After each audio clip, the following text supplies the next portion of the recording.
বাহিরে ঝুম বৃষ্টি হচ্ছে আর আমরা আজকে এটাই করতেছি। আর 1 কেজি হাফ চাল নিয়েছি। এখানে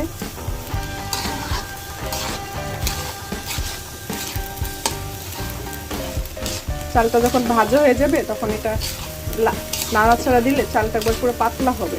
এখন এই যে নাড়াচাড়া দেওয়া যায় না, ভাল যখন ভাজা হয়ে যায় চালটা পুরো পাতলা হয়ে যায়।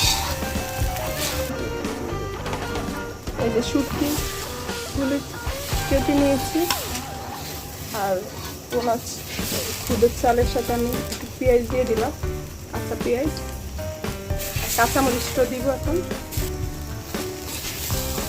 কাঁচামরিচটা দেওয়া হয়নি, দিয়ে দিলাম।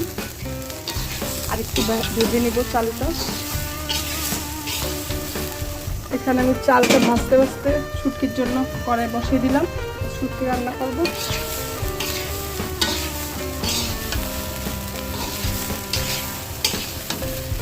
এগুলো হলো পোলার চালের খুদ, এর জন্য পানিটা ওইভাবে দিতে হবে। আমি 3 কেজি পানির মতো দিব, এটার ভিতর পানি দিয়ে দিব।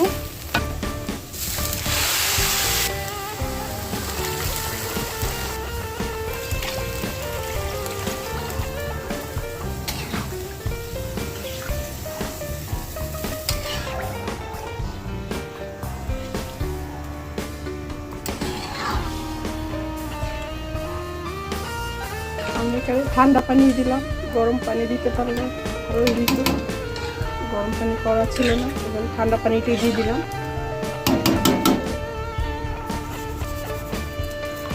লবণ দিয়ে দিয়েছি।